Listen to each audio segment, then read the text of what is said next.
कैसे हैं आप सब? बढ़िया। गाइस, प्लीज़ मास्क पहने, अपना ध्यान रखें, बाहर का खाना मत खाएं, डिस्टेंस मेंटेन करें, काम ज़रूर करें क्योंकि बाहर तो निकलना ही है। तो अभी कोविड का जो नया वायरस आया है, न्यूज़ में आ रहा है, तो उस चीज़ का भी ध्यान रखें, अपना ध्यान रखें, अपने घर का ध्यान रखें। बाहर से आएँ तो प्लीज़ हाथ पैर वगैरह वॉश करके ही आए अंदर। जो मास्क नहीं पहन रहा है उसको मास्क दें, बोले पहनने को। तो प्लीज़ सेफ़ रहें गाइस। हम लोगों ने तो सुना है, पहले आप लोगों ने कभी सुना है हिंदी चीनी भाई भाई? सुना होगा, नहीं सुना है, सुना होगा, याद नहीं होगा। हिंदी चीनी भाई भाई मतलब भारत और चीनी तो भाई भाई हैं। एंड ये जो स्लोगन है वो दिया है हमारे पहले प्रधानमंत्री पंडित जवाहरलाल नेहरू। बहुत अच्छे से दिया था उन्होंने, हिंदी चीनी भाई भाई। उनको विश्वास था शायद, और उनका रिश्ता भी शायद बहुत अच्छा था चाइना से। उनका ही नहीं, कांग्रेस पार्टी का रिश्ता बहुत अच्छा है चाइना से। राहुल गांधी अभी जो बोले, लेकिन उनके दादाजी उनका रिश्ता काफ़ी स्ट्रॉन्ग रहा है चाइना से। अभी वो पता नहीं क्या बोलते हैं, बोल देते हैं, अच्छा है, बोलना चाहिए क्योंकि सबको राइट है बोलने का। लेकिन थोड़ा पास्ट स्ट्रॉन्ग हो बोलने में तो मज़ा आता है, चीज़ें अच्छी लगती हैं। अगर हमारे में फॉल्ट हो तो दूसरे की गलती निकालने पे बोलना चाहिए। गांधी जी ने बोला था,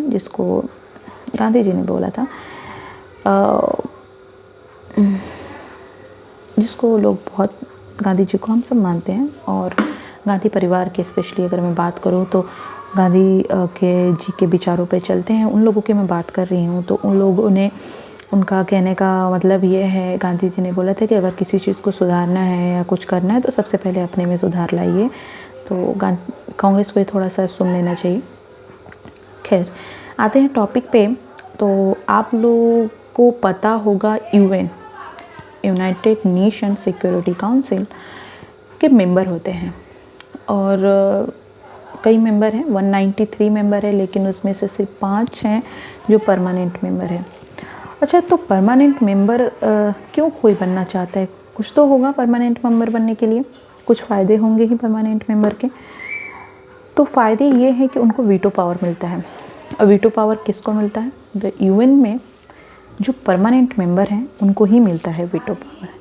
वीटो पावर का मतलब ये है कि अगर आप, कोई कंट्री है किसी के अगेंस्ट कोई भी रूल लाना चाहती है या उसके मुद्दों पे कुछ बोलना चाहती है, अगर कोई कंट्री कुछ कर रही है तो उसके अगेंस्ट आवाज़ उठाना चाहती है, तो ये 5 जो मेंबर हैं वो डिसाइड कर सकते हैं।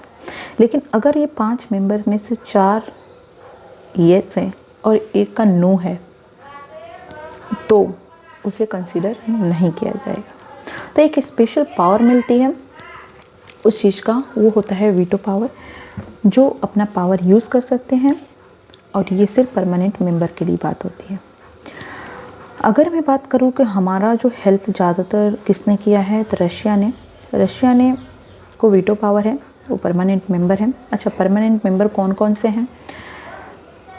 यूएसए है, अमेरिका, यूके है मतलब ब्रिटेन, रशिया, फ्रांस और चाइना।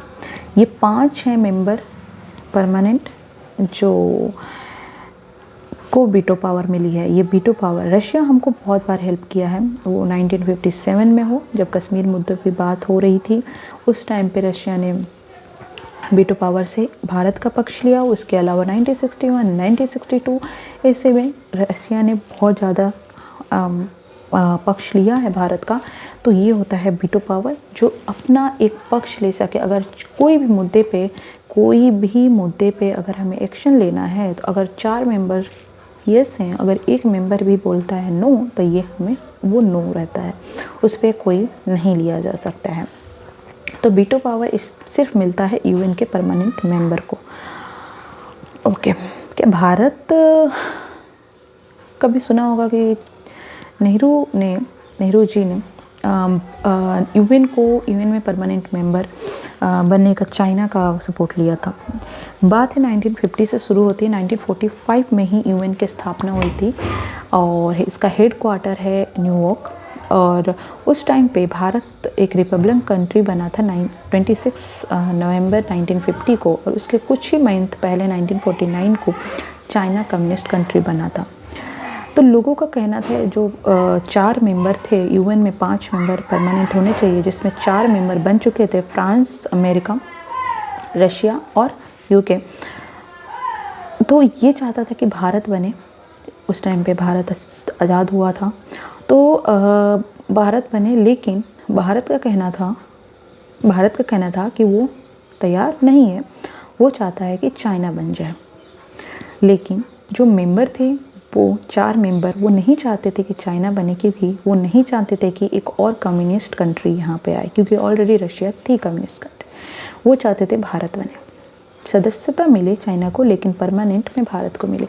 और लेकिन नेहरू जी अपने महान, उन्होंने ये बोला कि हम नहीं चाहते हैं किसी से दुश्मनी लेना, इसीलिए हम चाहते हैं कि चाइना चाहता है परमानेंट बनने का, उसको दे देते हैं, क्योंकि हम कोई दुश्मनी किसी से नहीं लेना चाहते। आज राहुल गांधी बोलते हैं कि डर गए, ये सरकार डर गई, वो सरकार डर गई। आप थोड़ा पास्ट देख लें आपके में क्या हुआ था।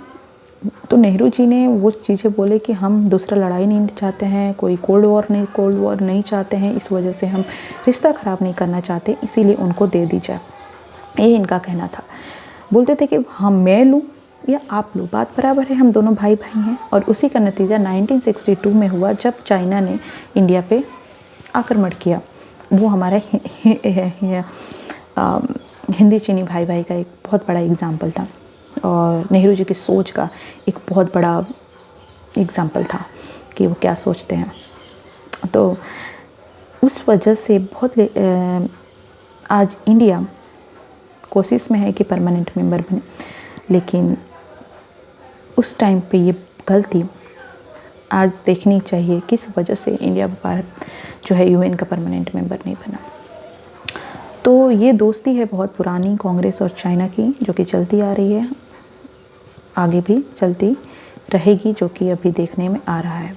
तो ये जो बोलते हैं ना कि आप पहले पूरा चीज़ें बिगाड़ दो, फिर कोई अगर आ रहा है उस पर पूरी चीज़ें थोप दो, तो बात यही है कि आपने पूरी चीज़ें पहले तो एकदम कर दी और फिर आकर के आप आवाज़ उठा रहे हैं।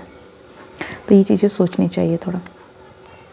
तो ये था कि क्यों नहीं नेहरू चाहते थे, क्योंकि वो चाहते थे कि कोई लड़ाई ना हो, झगड़ा ना हो, और हमारी रिश्ता बना रहे चाइना के साथ, इसलिए हम उनको गिफ्ट में देते हैं, और उसका परिणाम 1962 युद्ध रहा है।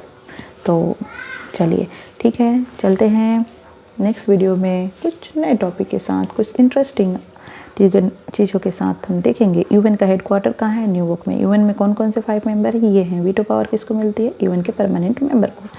चलिए ठीक है, थैंक यू, मिलते हैं नेक्स्ट वीडियो में।